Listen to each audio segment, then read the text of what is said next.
giờ thì mình sẽ tập, nếu mà mọi người nhìn thấy thì mình sẽ tập vào buổi sáng.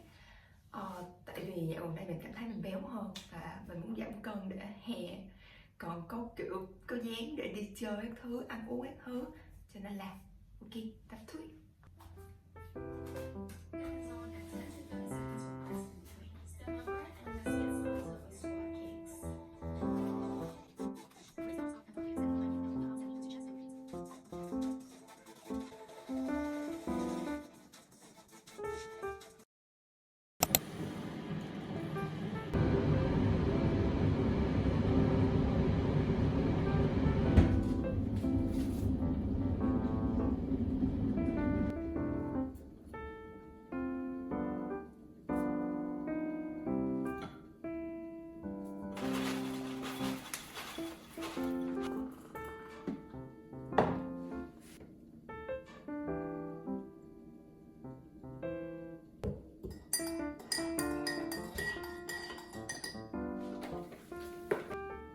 Siêu ngon. Buổi sáng của mình, nhà mình sẽ uống cacao nóng.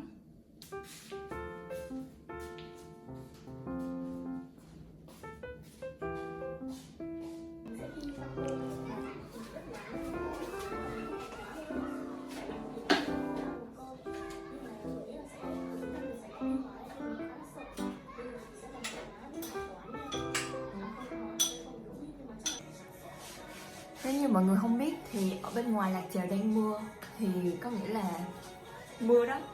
Hôm qua trời đang nắng, sau hôm nay trời đang mưa. Kiểu như cả tuần trước đều mưa, tuần này thì được ngày thứ hai nắng với thứ tư nắng thì phải, và tất cả những ngày khác được âm u hoặc là trời mưa. Nên là hôm nay mình đã mặc áo cổ dài, áo cổ lọ, kiểu cổ lọ đúng không ta? Kiểu áo thế này, xong rồi thêm cái chân váy dài để giữ ấm. Tí nữa mình sẽ mặc cái áo khoác nữa. Còn bây giờ thì mình sẽ soạn đồ đi học, tại vì còn 20, mình nghĩ là 12 phút nữa là mình sẽ có tàu, nên là mình sẽ chuẩn bị đồ để đi học.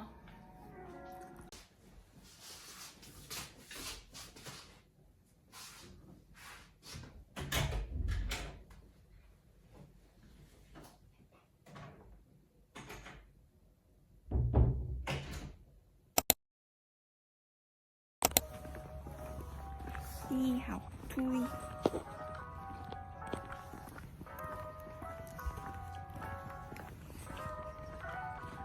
Tuần này cũng là tuần cuối mình đi học, cho nên là tuần cuối mình đi học cho nên là mình sẽ làm một chiếc video quay lại những cái hoạt động mình sẽ làm trong tuần cuối.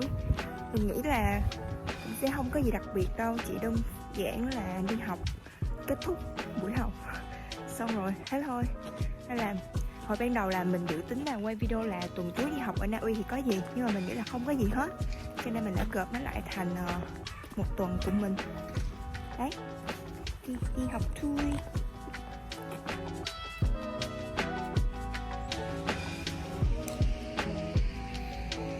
Mọi người thấy mưa không? Trời toàn mây xong rồi mưa.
đâu. Đẹp nhờ. Bây giờ mình có nhiều đồ lắm nên là mình sẽ đi về trước, xong rồi sẽ quay cho mọi người tiếp. Bye bye. Ok, mình vừa mới về, bây giờ mình sẽ chuẩn bị ăn trưa hoặc là ăn chiều mới đúng đó. Thì mình đang hâm lại đồ ăn ở đây. Đang hâm lại đồ ăn thì hôm nay mình sẽ ăn mì Ý. Mì Ý này thì mình làm lâu rồi, nhưng không phải là lâu rồi, 3-4 ngày mình rest meal ấy, nên là bây giờ thì mình sẽ ăn. Đấy. Sau khi ăn xong thì mình nghĩ là mình sẽ chỉ học thôi, tại vì hôm nay mình có meeting với bạn mình, với lại là mình sửa bài của nhóm để nộp final, chính là mình nghĩ là không có gì để quay hết, mà việc học của mình thì cũng không có gì để quay, nhưng mà nếu mà tối nay mình có hoạt động gì thì mình sẽ quay mọi người cùng xem nha.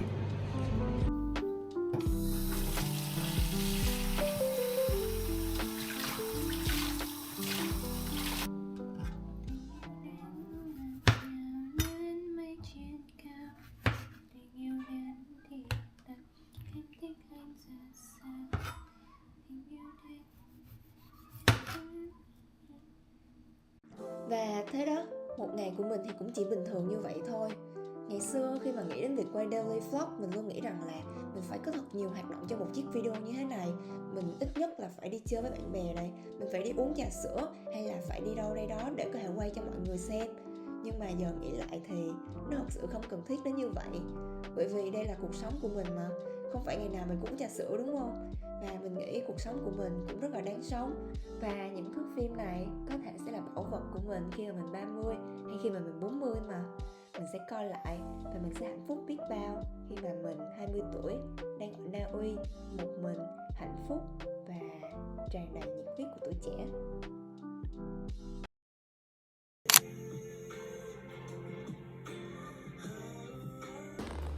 Đi học thôi. Mình có khả năng trễ học, nhưng mà không sao. Không sao, vẫn chưa trễ.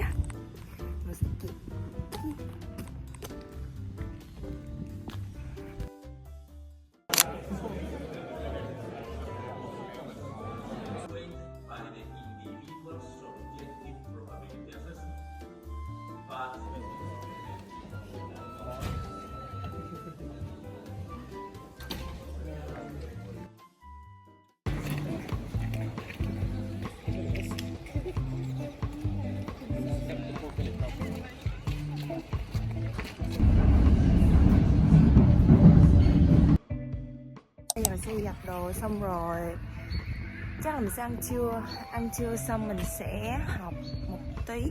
Giờ có quá trời deadline phải chạy luôn, cho nên là ok, một túi to luôn ý.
Thì hôm nay là ngày 24 tháng 4 là thứ năm.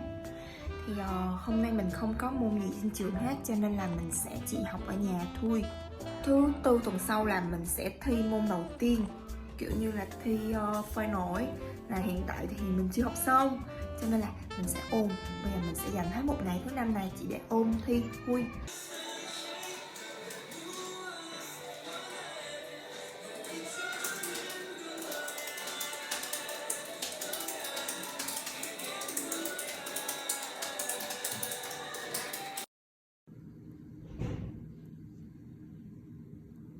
Cảnh báo mọi người trước là cảnh tiếp theo siêu ồn luôn, nhớ giảm volume nha.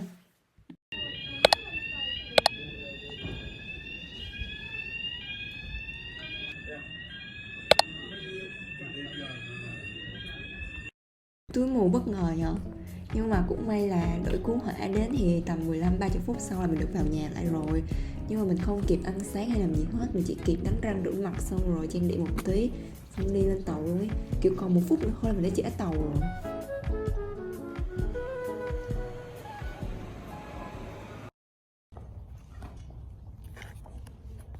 Mình chưa ăn sáng cho nên bây giờ mình phải ăn.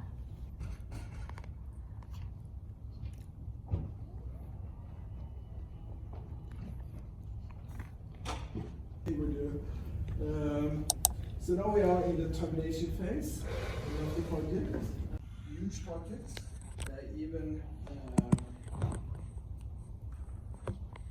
set up. Hello. Bây giờ thì mình sẽ đi lên thư viện để học. Tại vì mình còn phải ôn thi. Thứ tư là mình thi rồi. Và hồi ban nãy thì mình quá là buồn ngủ, cho nên là sau khi học xong trên trường thì mình đã đi về luôn. Mình đi về xong rồi mình ăn cơm, mình ngủ một giấc. Nên là bây giờ mình sẽ lên thư viện và sẽ thật là năng suất. Ok, hẹn mọi người trên thư viện nha.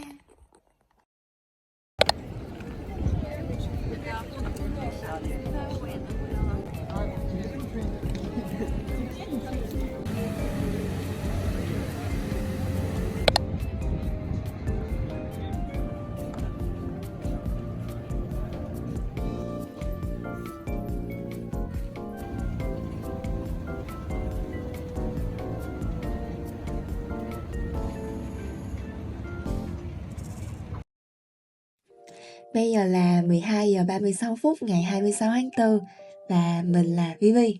Mình đang ngồi edit chiếc vlog này. Nói ra thì mình có rất là nhiều tâm sự, đặc biệt là với chiếc video thứ hai này của mình. Tại vì kiểu cũng hơi khó nói, nhưng mà mình thấy rất là tự hào về bản thân vì mình đã vượt qua được một nỗi sợ.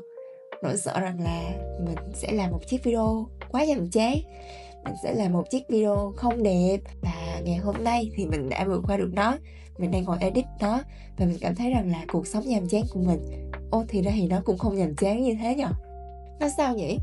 Mình rất thích làm vlog, mình thích làm từ những năm cấp 3 rồi cơ. Nhưng mà mình lại một người luôn áp đặt bản thân mình theo một cái thang đo hoàn hảo. Mình muốn một content thật chất lượng, mình muốn một video thật đẹp. Tại vì mình nghĩ rằng là content chất lượng là như thế nào, không có một thang đo nào cho việc đó cả. Và việc mình đang chia sẻ cuộc sống của mình ở đây với cái căn phòng 11 m² ở Na Uy thì nó có phải là content chất lượng không? Mình cũng không biết nữa. Nhưng mà ít nhất thì mình đang lưu lại được những khoảnh khắc đẹp nhất của cuộc đời mình. Và mình đang được ngồi edit một chiếc video mà mình rất yêu thích, rất muốn được chia sẻ mọi người ngay bây giờ. Mình nghĩ rằng là nếu mà mọi người cũng như mình cũng có rất là nhiều nỗi sợ và không dám làm mọi thứ thì ngay bây giờ mọi người nên làm đi. Đừng sợ gì cả, đừng như mình, đừng delay mọi thứ đến tận 5 năm sau. Bởi vì giới hạn của con người á, mình nghĩ là không có giới hạn. Và một khi mình thích làm một cái gì đó thì mình sẽ làm được thôi. Hãy cứ làm đi nha, đừng như mình, nhắc rồi đó. Mình cũng nghĩ là đã đến cuối vlog rồi nên là mình muốn gửi lời cảm ơn đến những người đã đồng hành cùng mình. Dù các bạn không biết mình là ai, hoặc cũng có thể là mình không biết các bạn là ai, nhưng mà mình rất muốn gửi lời cảm ơn đến mọi người vì đã coi chiếc vlog này và cũng đã đi cùng mình từ lúc mình bắt đầu cho đến tận bây giờ. Ngoài ra thì mình cũng muốn gửi lời cảm ơn đến những người bạn của mình, những người luôn ủng hộ mọi dự định của mình, những người mà sẵn sàng coi chiếc vlog này hàng chục lần để đưa cho mình những góp ý tốt nhất. Cảm ơn mọi người vì đã luôn yêu thương mình. Và tạm biệt mọi người, hẹn mọi người ở vlog tiếp theo nha. Bye bye.